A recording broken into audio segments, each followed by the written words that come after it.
All right, first thing we're going to cover today is the stance.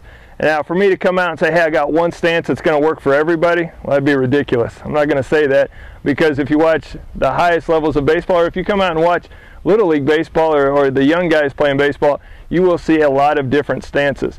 But what I do want to cover today are some of the key reference points. The first key reference point that we're going to cover today is the distance that our feet are going to be apart from each other. I think a real simple way to get in and to establish your stance is to have your feet slightly wider than your shoulders. By having them slightly wider than your shoulders, it gives the hitter a good base, it gives them balance, it helps them achieve and maintain an athletic position. So starting with the distance of our feet, it's a safe area, it's a safe range to be about shoulder width. All right, now if I get too far, if I'm too spread out, then that's going to make it difficult as we go into our swing and we talk about the stride or we talk about the hip rotation. If I'm in and I'm too narrow, then this is going to lead to guys getting off balance. So again, the easiest, the best place to start, I think, is in a position where the feet are slightly wider than the shoulders. Now let's talk about something else. When we're talking about the feet, I want to make sure that the feet, the toes, are pointed straight towards the plate. One of the common mistakes I see guys make, especially the young hitters, is they'll come in and their feet are pointed outward, or they kind of, you know, what we'd call duck footed, and they're pointed out.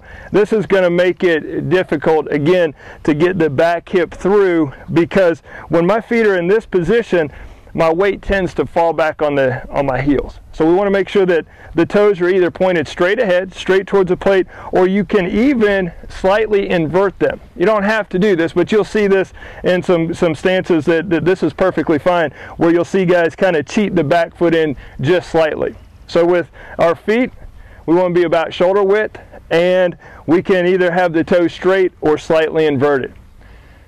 As we move up the stance, as we go from our feet, the next area that we want to talk about is we want to talk about the knees. The knees need to be slightly bent. One of the things that happens, again, if I get in and I'm straight-legged, then my weight gets back on my heels. I'm not in an athletic position. The knees are bent, and they are also going to be inside the feet. So you'll notice my knees, if I was to put the bat on my knee, the end of the bat is going to be inside my feet. And that's a good centered, balanced position that we can build our swing from. Common mistake, we talked about the feet being pointed out, but another one is if I get my knees and they're over my toes. I kind of, if I'm bow-legged or if I get in this stance, and you'll see this with the young guys, they get their knees bowed out. It's a tough way to hit, because again, it locks up the hips, and we need to have our hips free when we go into the stride and when we go into the swing part of the swing. So we've got our knees bent, and we want to have the knees slightly inside of our feet. So now that we've covered the feet and the knees, let's go ahead and talk about our upper torso, the angle that we want our chest and our upper body to be in when we're in our stance. Some guys you may hear refer to this as the spine angle. I'm just going to call it the upper torso posture.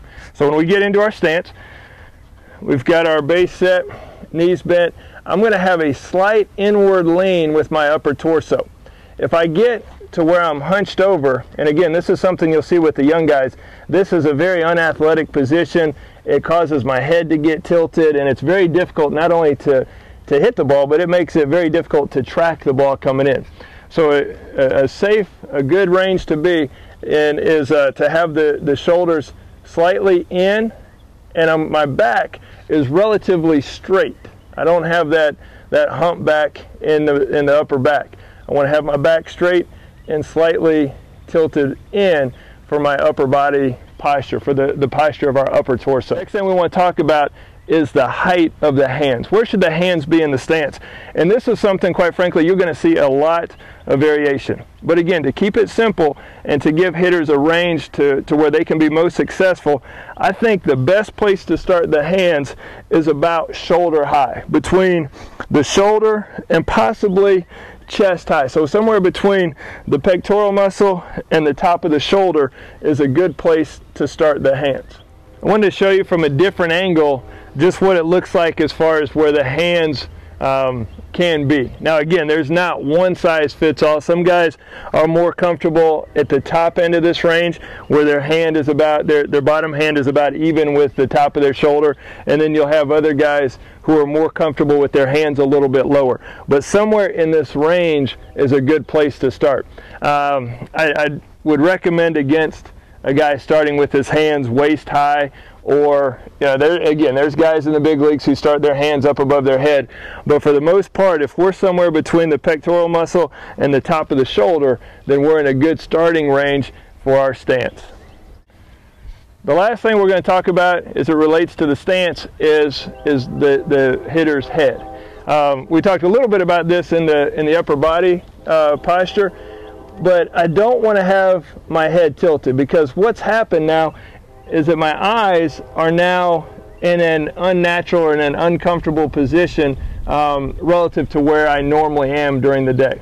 I want to have the hitter's head as level as we can in the stance, and I want his head in a position to where with his back eye he can see the pitcher.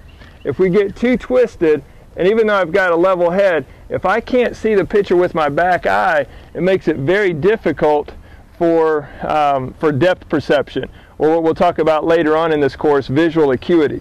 So let's go ahead and start now by making sure that his head is on level and that he's able to see the pitcher, not just with his front eye, but with his back eye also. So this is a very important part to the stance in building a good stance.